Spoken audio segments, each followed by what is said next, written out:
जीव जब तक संस्कारों से संपन्न नहीं होता है तब तक वह भगवान का भोग्य नहीं बनता है।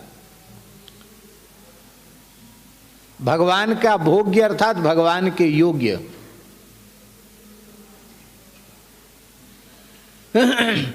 तो इसलिए हमारे यहाँ संस्कारों की बड़ी महिमा है। वर्तमान समय में कथा वार्ताएं खूब हो रही हैं, पर वो जीवन में लोगों के कम उतर पा रही हैं। उसका एक कारण यह भी है कि लोगों के संस्कार हो ही नहीं रहे। जात कर्म संस्कार तो समाप्त हुआ, हॉस्पिटल में पैदा होते हैं, जात कर्म संस्कार तो कोई मतलब ही नहीं।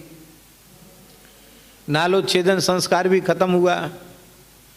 नामकरण भी अखबार में पढ़ के और पंजिका में देख के गूगल गुरु से पूछ के नामकरण संस्कार हो जाता। पंडित जी की जरूरत ही नहीं है उसमें, मुहूर्त की आवश्यकता नहीं है,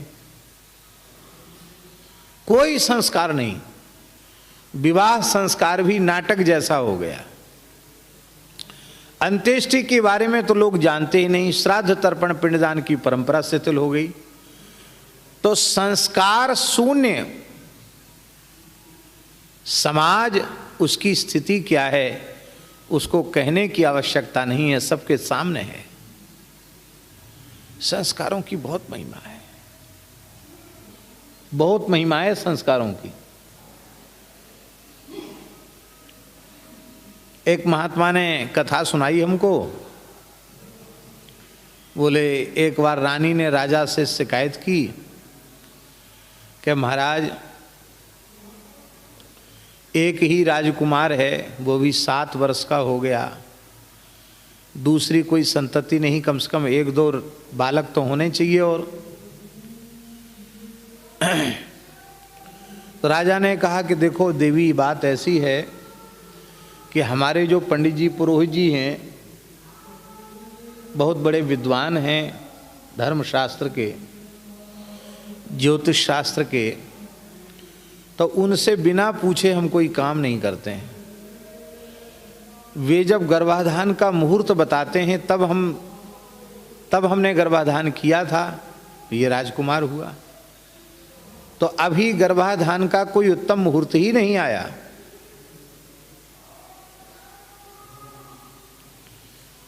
तो रानी नाराज हो गई। ध्यान से सुनो, रानी नाराज हो गई। बोले पंडित जी की तो लाइन लग रही है, उनके मुहूर्त रोज निकल रहे हैं, 4-6 छोरा हो गए, झरा झपटुआ लेंदा पेंदा सब तमाम हो गए, पंडित जी की तो लाइन लग रही हो, हमारे लिए मुहूर्त ही नहीं है। अब रानी नाराज हो गई तो राजा साहब ने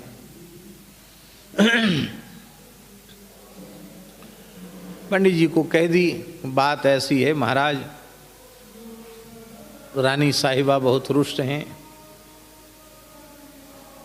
तो पंडित जी हंसने लगे। बोले ऐसा है, हमारो न्योतो करो महल में निमंत्रण, तो वहाँ आपको अलग से बताएं, रानी को अलग से बताएं तो समाधान नहीं होगा, वहाँ सबको बिठा के बताएंगे। अरे महाराज निमंत्रण की इसमें क्या है, आप तो नहीं बिना न्योते के हम नहीं जाते हैं। अच्छा ठीक है महाराज, कल आपका निमंत्रण है, अमावस्या भी है ही है, कल आप वहीं भोजन ग्रहण करें।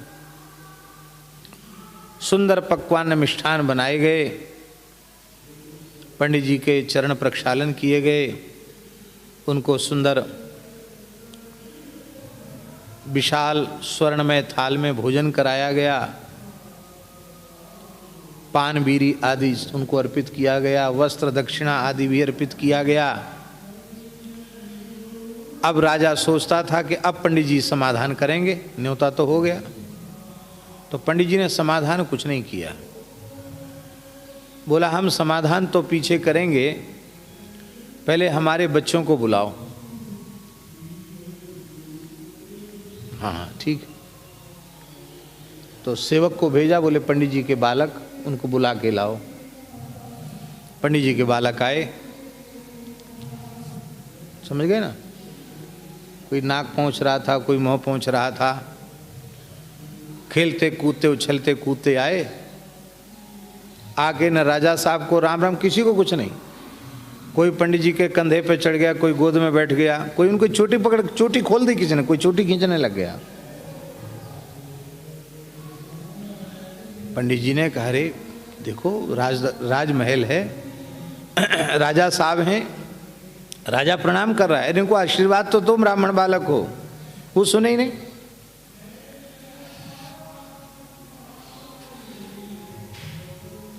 हालत खराब हो गई पंडित जी की।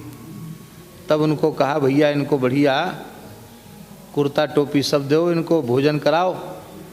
तो खीर खाने के नाम पे, खीर मालपुआ के नाम पे सब खुश हो गए, चले गए खाने के लिए। सेवक लोग ले गए, चलो चलो चलो पंडित जी के बालकों चलो, सब चले गए। आए थे तो अशांति जैसी हो गई, चले गए तो शांति आ गई। बोले महाराज अब हम राजकुमार का दर्शन करना चाहते हैं। 7 वर्ष का था राजकुमार। राजकुमार आया, आकर बड़ी विनम्रता से, बड़ी शालीनता से आया। आकर उसने सबसे पहले पंडित जी के चरणों में मस्तक रखकर प्रणाम किया। दाहिने हाथ से दाहिना चरण, बाएं हाथ से बायां चरण, और सिर झुकाकर खड़ा हो गया। पंडित जी ने कहा, आयुष्मान निधि, यशस्वी भव, श्रीमान भव। फिर अपनी मां के चरणों में मस्तक रखकर प्रणाम किया। माता ने मुख चूमा, मस्तक सूंघा। फिर पिता के चरणों में उसी पद्धति से प्रणाम किया। फिर जो राज कर्मचारी बड़े बूढ़े थे उनको भी हाथ जोड़कर नमस्कार किया और खड़ा हो गया ऐसे सिर करके। पंडित जी ने कहा, राजा साहब ने कहा, कुमार बैठो। जब बैठने की आज्ञा हुई तो बैठ गया, शांत मुद्रा में बैठ गया। पंडित जी ने कुशल क्षेम पूछा, जाओ बस जाओ। फिर आज्ञा, जो आज्ञा कह के चला गया।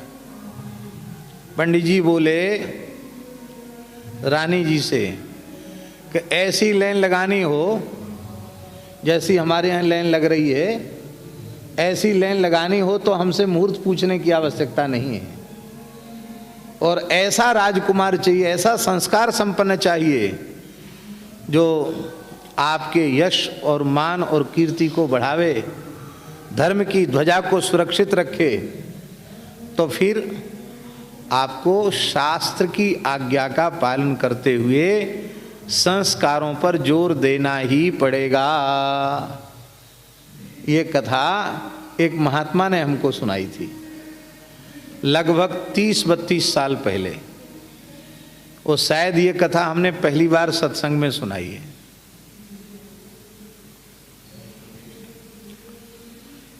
तो कहने का आशय ये है, संस्कार की इतनी महिमा है।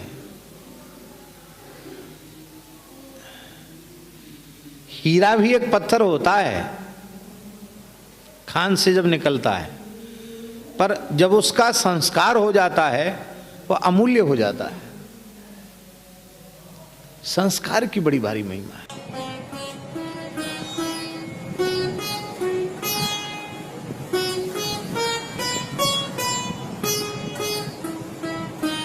श्री सीताराम प्रतिदिन सत्संग एवं दर्शन के लिए श्री महाराज जी के ऑफिशियल चैनल को जरूर सब्सक्राइब करें।